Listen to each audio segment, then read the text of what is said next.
Coming up next on CPT, thefts on campus and what you can do to keep your valuables safe. Overcoming drug addiction, the new club on campus to help you stay clean. And Curry remembers the victims of terrorism around the world. Curry Primetime Report begins right now.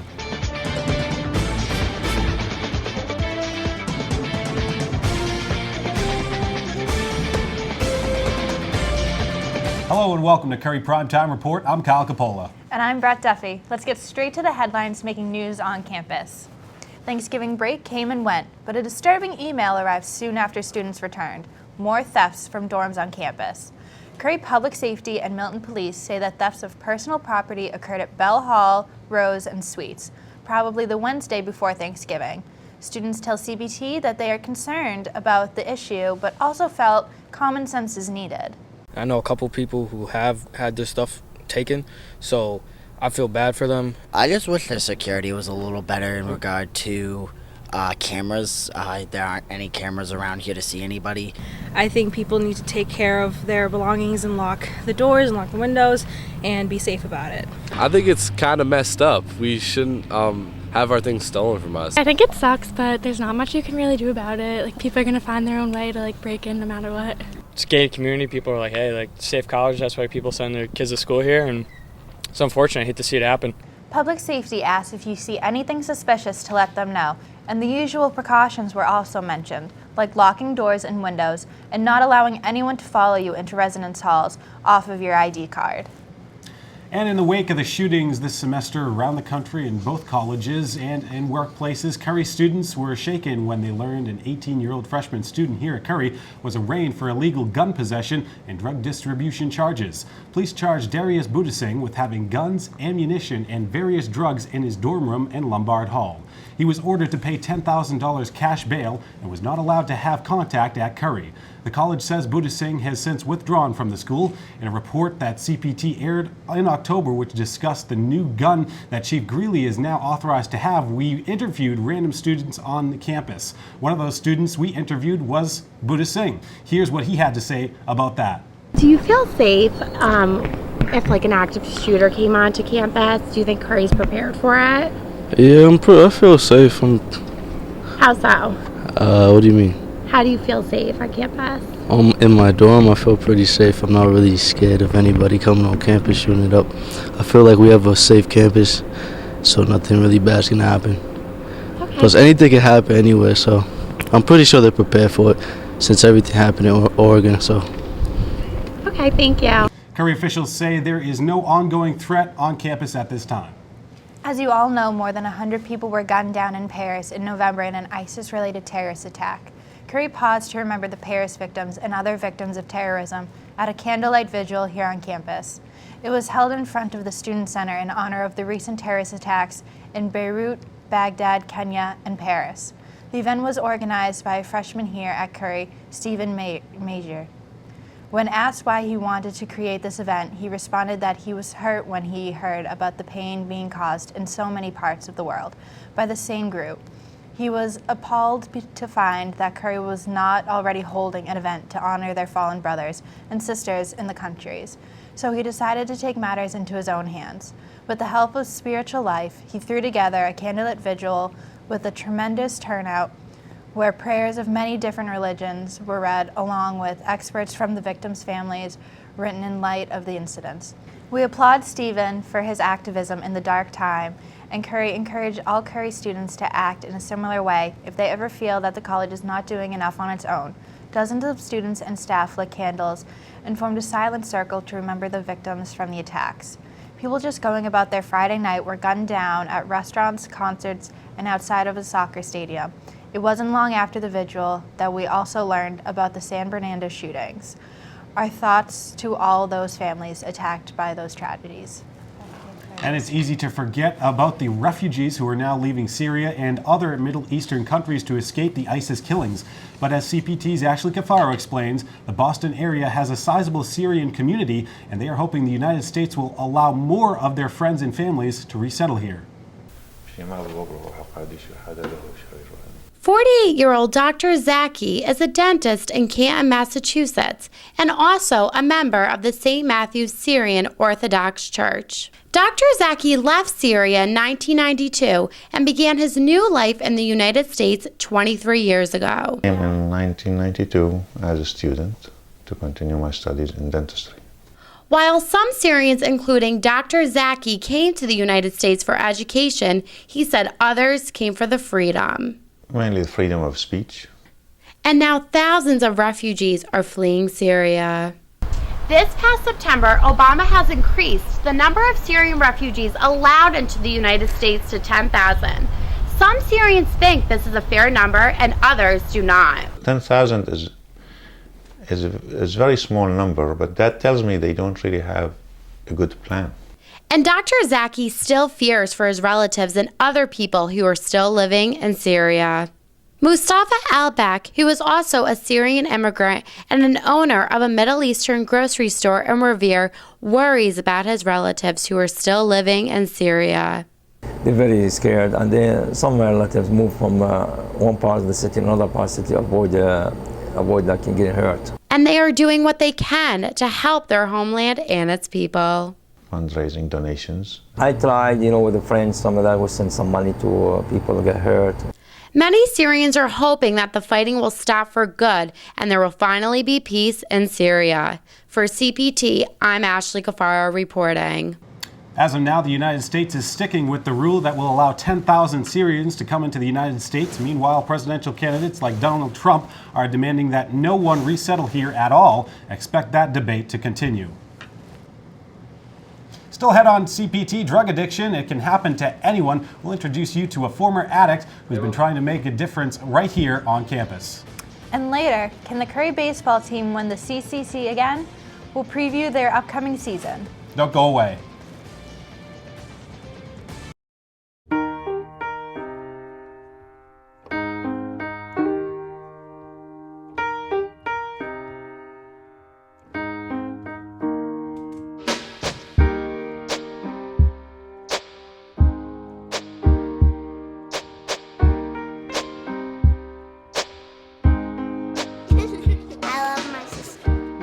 Doesn't see race.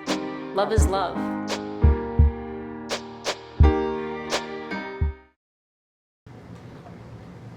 Welcome back to CPT. There's been a lot of news on college campuses locally and around the country. CPT's Nick Foy joins us now to give us the recap. Nick? Thanks, Brett. We start close to home with a big scare at Boston College. More than 120 students have been stricken with the norovirus after authorities say they ate at a Chipotle restaurant in Cleveland Circle near campus. The symptoms of norovirus is vomiting and diarrhea. It usually takes a few days to clear, but sometimes people do have to be hospitalized for the dehydration. The city of Boston closed the restaurant and ordered a thorough cleaning.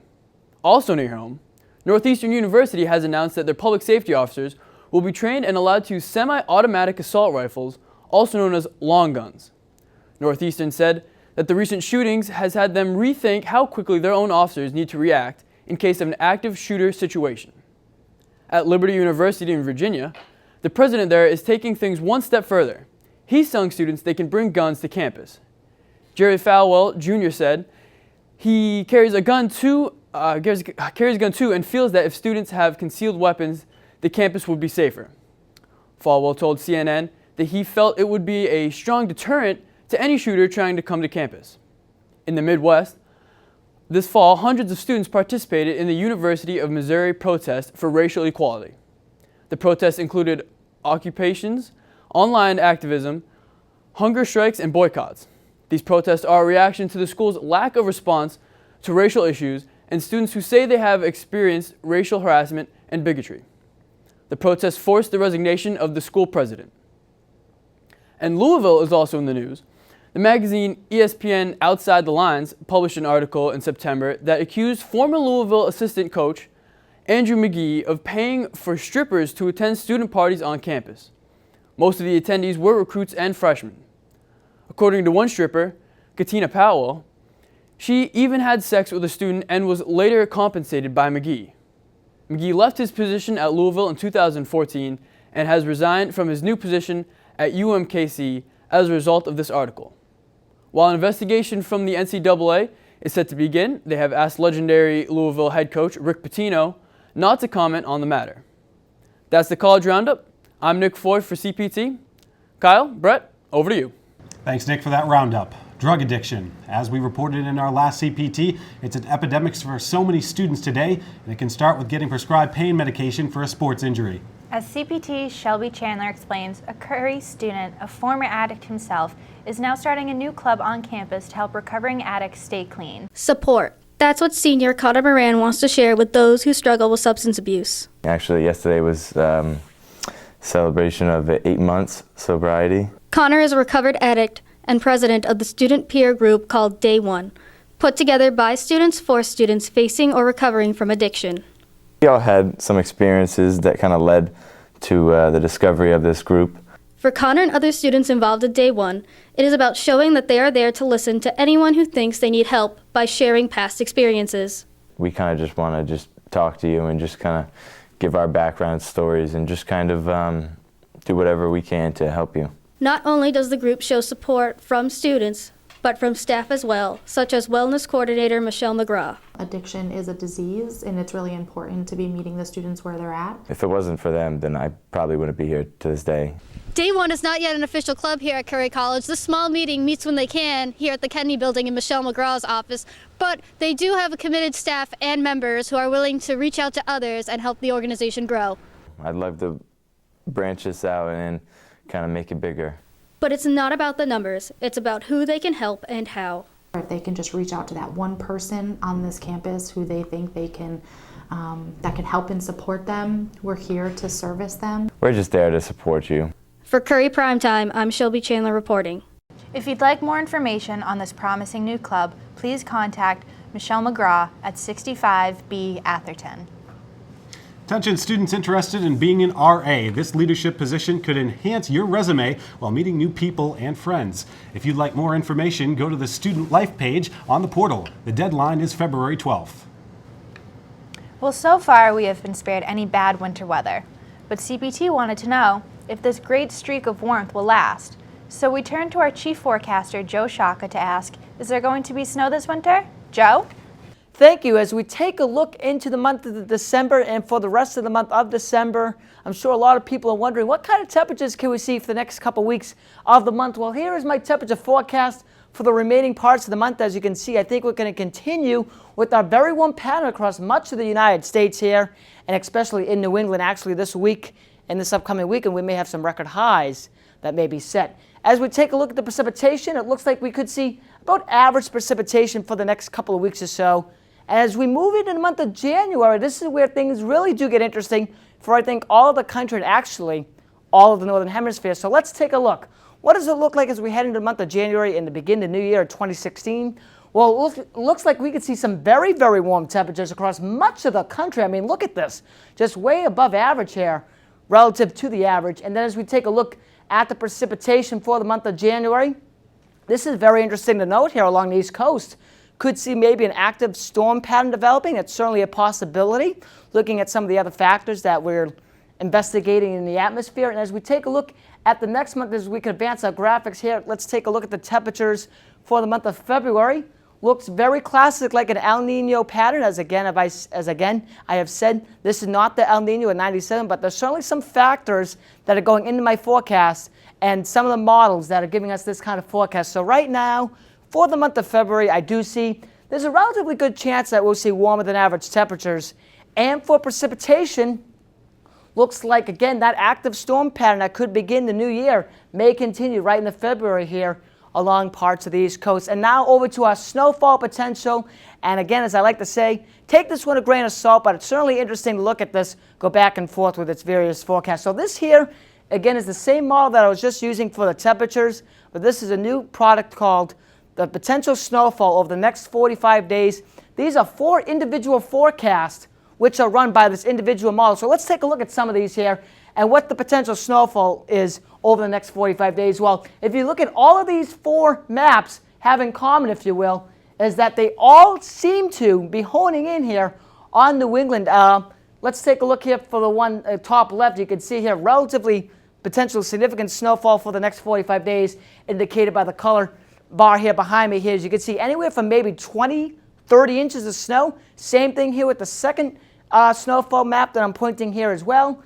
Maybe 10 to 20 inches here, if you will, give or take. The third one here, lower left, as you can see, same idea, 10, 20 inches. And then the one right here, which I'm pointing to again, relatively seeing the overall average here, maybe between 10 and 20 inches. So I do see there is a threat for a snowier pattern to evolve. And the big question a lot of people are asking me is, Joe, do you think it will be like last winter where we had no snow, we had a relatively warm beginning to the winter, and then as we got into late this January, early February, the snow just hit us and it never gave up for about 3.5 months, and we had 111 inches of snow at Boston. Right now, what I say is, I don't think this upcoming winter is going to be like last winter, but I don't think it's going to be a snowless winter. So we'll certainly wait and see here and see what the outcome is. I'm Curry College Chief for the forecaster, Joe Shaka for CC8. Kyle and Brett, over to you. Thanks, Joe. Sounds good. Well, still ahead on CPT, protests at Blue Hills as hunters are allowed to kill deer for the first time. And later, you've seen some of the theater productions, but wait till you see what it really takes to put on these shows. Don't go away. Here's your check.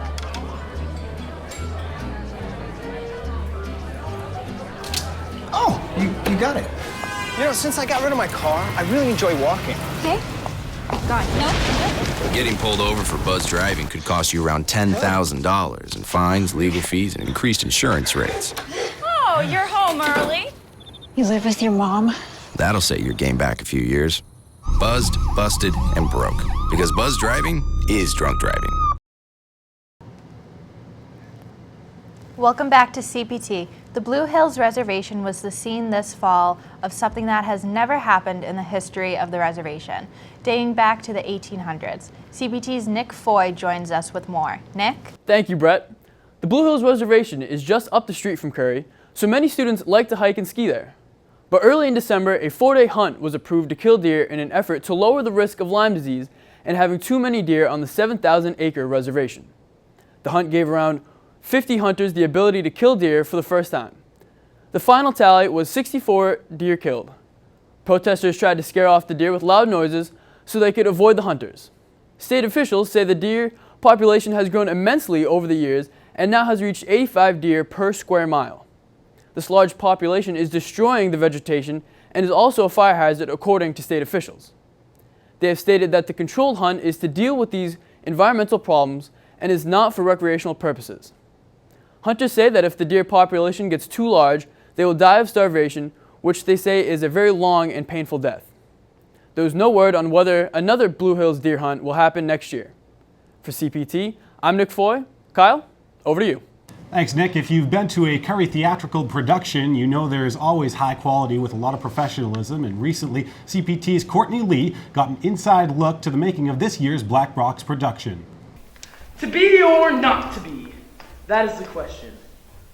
It's 10 week here at the Black Box Theater with only a week to go before opening day. It's a hectic piece. There's a lot of running around. Not only are there a lot of running around during this overwhelming time, there are a lot of green room rehearsals, script changes, but always laughter. Speak the speech. But not just the actors. The lighting and sound house has duties as well.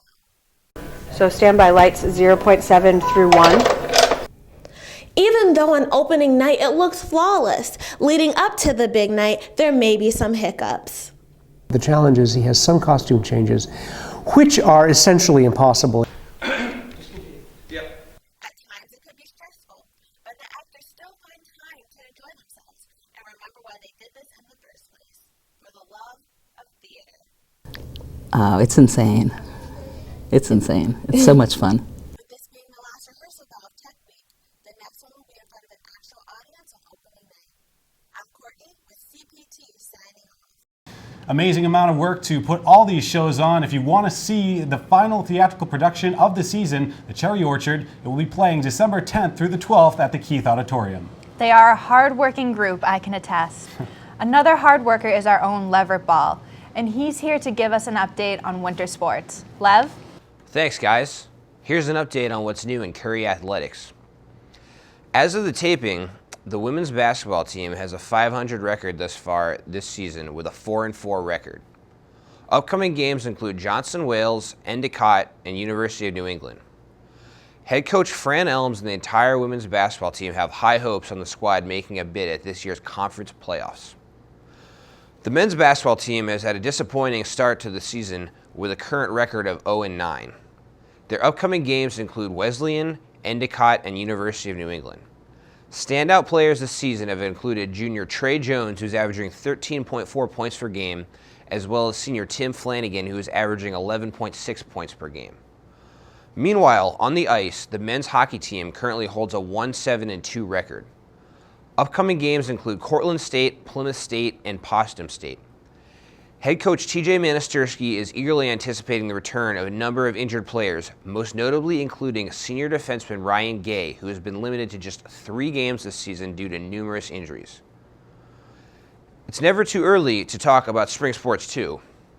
Already practicing for spring baseball is the defending CCC champions, our very own Curry baseball team. Recently, CBT's Chris Smith caught up with some of the returning players to get a preview of the upcoming season.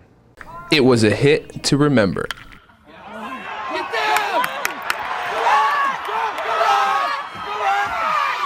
Kyle Connors hit a walk-off single to lift the Colonels to their first Commonwealth Coast Conference championship since 2007. It puts a smile on your face every time you think about it. It really does. Oh, you know, it was awesome. It was a great feeling. I'm real proud of them. I'm real proud of my teammates. It's a lot of hard work, and it's a good feeling. Defending a championship, however, does not come easy, especially when you lose leaders to the team like Tommy Fitzgerald, Derek Pizarro, Matt Warren, and Tanner Givens. It's going to be tough. I mean, not only they're contributing on the field, but they're leaders off the field as well. So the leadership's going to be tough to step up for. As we're getting older, like players are coming back, they're going to have to step up into bigger roles. So it should be exciting. We're up for the challenge. Another challenge the team is up for is Mother Nature. Last year their season was almost canceled because of all the snow that covered this very field. You know, last year was just one of those years. I hope we don't get buried again this year, because it was real frustrating for us to come back into the gym after being away twice. So that's something we just have to deal with. Everybody was in the same boat. We continue to work hard, so we'll deal with it. So, with the snow on the field or not, the team is going to have to work hard this offseason if they want to defend their title. For CC8, I'm Chris Smith reporting. Good luck to all of our sports teams as they continue to play during winter break or are just getting into shape for the spring season. Yes, spring will be here before you know it. For CPT, I'm Leverett Ball. Back to you guys. Thanks, Leverett. Now, with finals getting underway, you may be looking for a way to de-stress. I know I am. On Monday, December 14th, Dog Bones, Dogs Building Opportunities for Nurturing and Emotional Support, will be returning to Curry College. Dog Bones is a volunteer organization which travels around to schools to provide therapeutic contact with students and their therapy dogs. And for the 3rd year in a row, they will be back at Curry the night before finals begin to help students relax and de-stress. Not only is there going to be help with students relaxing, Curry is also offering massages and stress-free activities to help students get their minds off finals week. Well, I'm definitely going to that for sure. I went last year. It was fantastic. Mm-hmm.